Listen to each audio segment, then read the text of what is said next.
the Chase Thomas Podcast, for people who have nothing but time to kill. Have one guy, and they're going to be pretty locked into that when the season rolls around. Yeah, my gut is that they want to resolve that like as soon as possible. Like you want to have the guy there, and it doesn't mean the guy behind him doesn't stay ready and get reps, but I think you want that to be kind of understood going into fall camp.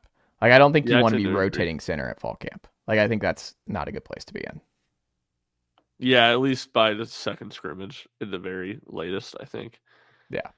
You want to have a good idea. Now, the worst case scenarios are it's like neither is really separating. You're like, I don't really know what we're doing here. And you're like, uh-oh. Well, that's a problem. But I don't think that's going to be the case. I think one of Satterwhite and Anderson are going to win it, and I think they'll be good. I'm excited about both. So I wrote about this today, and this is just a combination, like in y'all's wheelhouse here. This is a traditional 2003 column here. This is some newspaper vintage column work for me today over there at sportsrenaissanceman.com. I've been thinking about this a lot the last couple of days. Can Chris Brazzell be Tennessee's Jordan Gainey? And I understand making multi-sport comparisons here can be complicated. I understand that. However, I think I made a fair case. And why I think that it is possible. And so one of the things I was thinking about is like the trio, we talked about this with hoops, where that Tennessee is living and dying with their trio of Jordan Gainey, Chaz Lanier, and Zakai Zeigler. Like Jordan Gainey has had games like Illinois, Florida, where he's been integral to Tennessee's success, been one of the best players in the court at times this year for Tennessee. But he's been in a situation where he had a rough year one, moving up from USC Upstate to the SEC level. There was like when he came in, we were like, oh, he should at least be able to shoot, right? Like the shooting should translate over a little bit.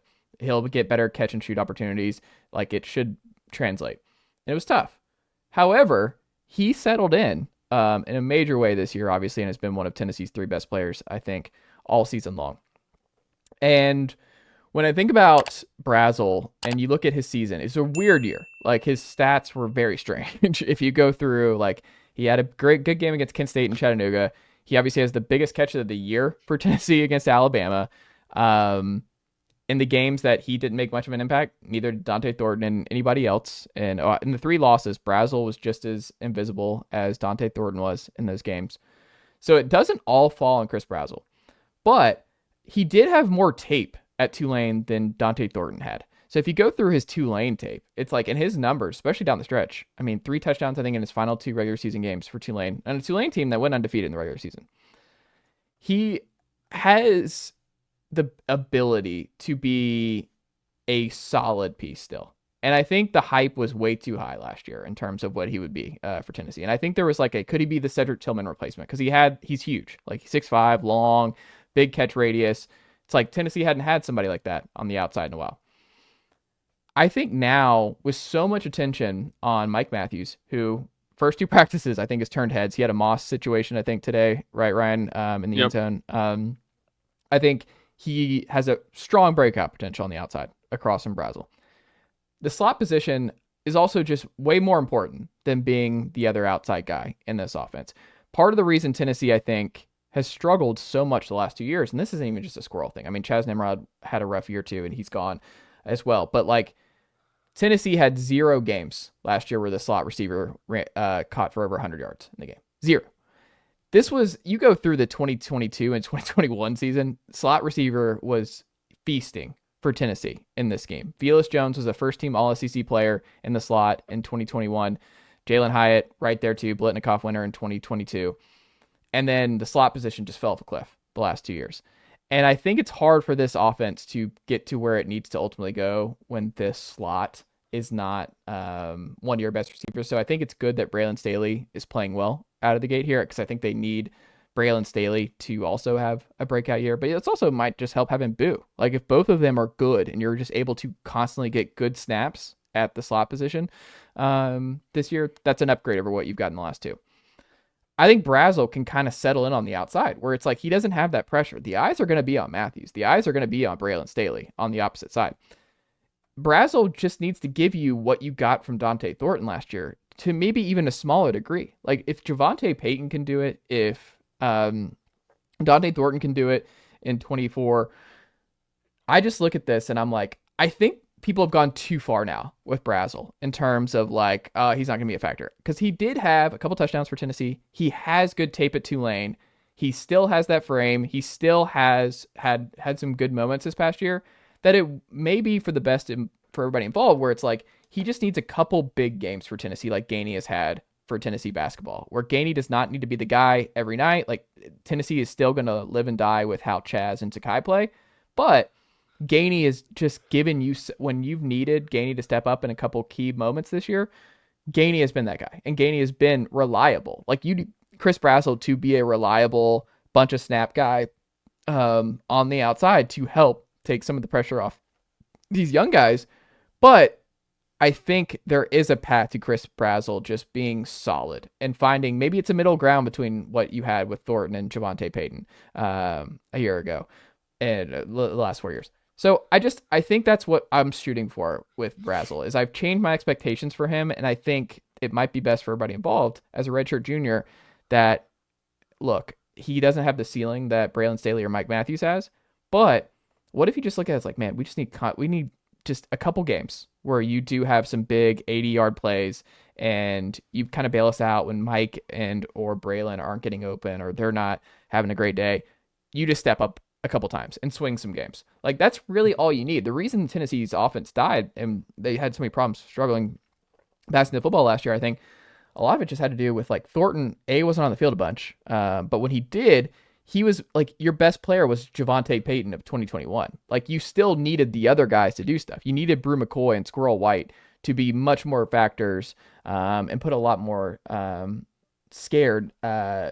lot more fear, in defense's eyes, and they just didn't have that. So what you want is like, even if you have a lesser version of what Thornton gave you last year, if Brazzell can just be a B+ consistently with a couple A- games next year, like just give us two A- games where maybe it's the Georgia game, maybe it's Alabama on the road, just a couple swing ones. You just need two. Like just give me two.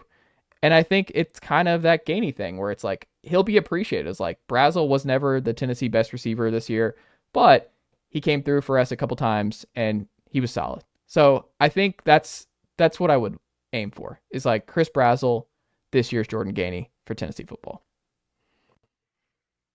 I like the Ethan, take. you want it? Yeah, I'll be honest. I like the take. I hadn't heard anything about this take. I hadn't read anything about this take beforehand. I think from two different perspectives it works. I think you're spot on about Brazzell not necessarily needing to be the main guy because, for one thing, I think you're kind of overlooking expectations if you're asking for him to be that. And for two, like you say, I feel like if Tennessee is going to be really good, Mike Matthews and to a lesser degree Staley are going to be the guys that take the wide receiver room there. From another point of view, a reason I think the take works and I think the comparison works is because, Gainey, after his first year, he has time to learn the system. I mean, obviously at USC Upstate, which is a much lower program than what Tennessee is, much lower conference than where Tennessee is at, Gainey was on fire. I mean, he wasn't just like the number 2 guy. He was the guy at USC Upstate. Brazzell, I don't know exactly what was going on in Tulane's wide receiver room a couple years ago, but I know that he was a guy. I mean, he got a lot of touchdowns. He was one of their main receivers. And I mean, obviously, when you make that jump, just as Gainey did, you're going to have struggles, especially when you're going to the SEC, which in both basketball and football right now is kind of the pinnacle of the sport. Football, especially with last year kind of being this weird, like no one's really the alpha dude in the wide receiver room. No one really is like stepping up. I feel like this one, especially what you say, if you take a little bit of the pressure off him, you say, hey, just go out there, learn the routes, learn what you need to do to get past people at Alabama, just not people at FAU or Memphis. Learn what it means, like how you can better yourself in the little tiny ways against SEC caliber opponents.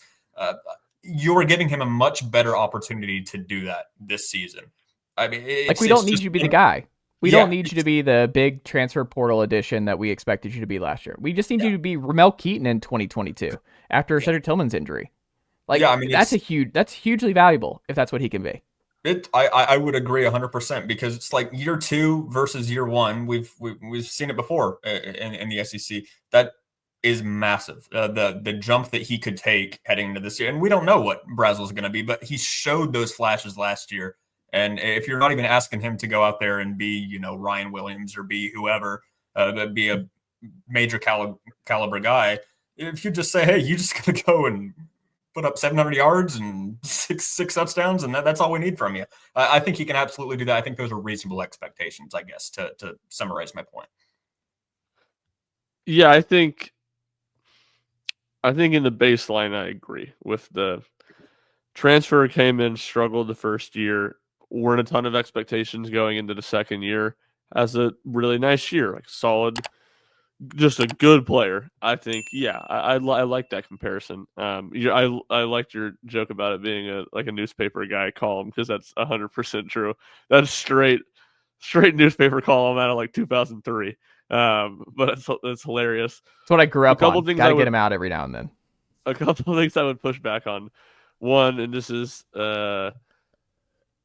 Tennessee's slot receiver production did not fall off a cliff in 2023. Squirrel White was Tennessee's leading receiver by 350 yards. No. You look at it in comparison to Velas and Jalen Hyatt the 2 previous years. Jalen Hyatt, yes. Velas, no. Velas was a first-team All-SEC slot receiver. Yeah, he was first-team All-SEC. Velas was better in 2021 than Squirrel was in 2023. Yes. It did not fall off a cliff. I don't think Velas had 1,000 yards. I don't know this for a fact. I don't think Velas had 1,000 yards in 2021. You also have to remember Velas was also returning punts and doing a bunch of other stuff. Like Velas you're not talking about slot receiver now. Well, hold on. Now He's just an all-around guy. Squirrel was returning punts. Slightly different players. Squirrel was returning punts though. Was it? Not in 2023, was it? Was he not? I guess yeah, it was D. Yeah. D.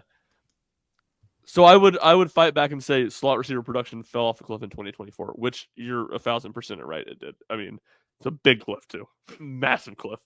He had 807 yards receiving in 2021. He had 807. Yeah, and 7 TDs. So he had 4 more yards than Squirrel White did in 2023. Those 4 and again, I will say I think Velas was better. I'm not gonna back out on that take. I just don't think it was a big gap. I think that's more looking at how good Jalen Hyatt was in 22. I also just think Velas did more things for Tennessee. Like he was just someone that defenses were like. Velas was a unique player in a lot of ways. I just think Velas was really good for Tennessee in 21 as a whole. Like he did a lot of different stuff, and you could use him in so many different ways. The line, like it's just different. Yeah, no, I agree. He was basically like a running back playing slot receiver. Yeah, I mean his skill set was definitely ball in his hands. What he could do then, which was not Squirrel's skill set. The only other thing I would say, like I think you were kind of making it as like the basketball comparison of like Jordan Gainey has a couple games where he steps up, and then you said like Brazzell, you just need 1 or 2 games, just need him to go do that against Georgia. I think the sports are different there and how that works. Like, well, I mean, look at Thornton. Like, where does Tennessee go if they don't have Thornton against Vandy? Like Tennessee loses to Vanderbilt if Thornton doesn't play in that game. If Thornton's not ready to go, I don't think Tennessee wins that Vanderbilt's game. Not Georgia. I'm just saying, Chris Brazzell, though, if Mike Matthews has a great game against Georgia, and it's Brazzell against on the road at Florida or something, like to close the year and put them in the CFP, where he just gets open twice, and he has 103 yards, 3 receptions, and a TD. That could end up being the difference for Tennessee, winning a game in Gainesville. That's what I'm looking for. Yeah, I think that's feasible I do for him. think generally that comparison is fine. I just didn't like the Georgia comment. That's fair. And it's also a seed to believe it. That was the other thing I was going to say.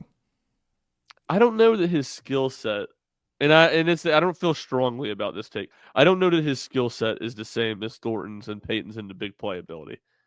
Like I think it's maybe more likely to look like 5 for 80 than 3 for 120. Maybe it's 5 for 80 and touchdown. That would still be huge. Don't get me wrong. I just don't know if he has quite the big play juice. Certainly not that Thornton had. And I guess Peyton was the same way. I mean, he averaged 16.2 yards per reception, 5 TDs. His longest catch, to your point, was 47 yards in 2023. But, I mean, he was consistent. That's the weird thing. Is like that the difference with him and Thornton, which is so weird, is like Thornton had no tape really at Oregon. Like he was a theoretical burner who could be developed at Tennessee. Brazzell was like not theoretical. Brazzell was like, oh, here's all the production on a really good, the best G5 team that year, where he had 5 receptions, 93 yards, 18.6 yards per reception in his last game against UTSA, 2 TDs, 7 receptions, 103 yards. But it's kind of your point, Ryan, where it's going to be more receptions to get to that 100 yards.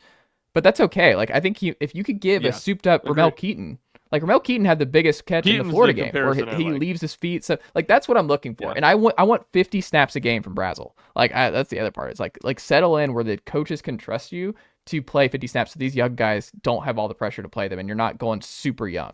Like I am concerned if you have to throw Travis Smith out a bunch and you're going 3 either redshirt freshmen and then a true freshman. Like Brazzell, I think you got to settle in, man. We need you to be like the 50 snap guy, solid, and just do a couple things for us every now and then. And I think that's a lot less pressure on him, and maybe that opens it up a little bit more for him. Is like the attention's off him. The attention's going towards Mike and Braylon. Yeah, I like the Keaton comparison a lot. I think their games are similar, and what Keaton did in 2022, if you get that from Brazzell this year, that would be huge. Final thing. Nicely done, nephew. The Chase Thomas podcast. Hell yeah.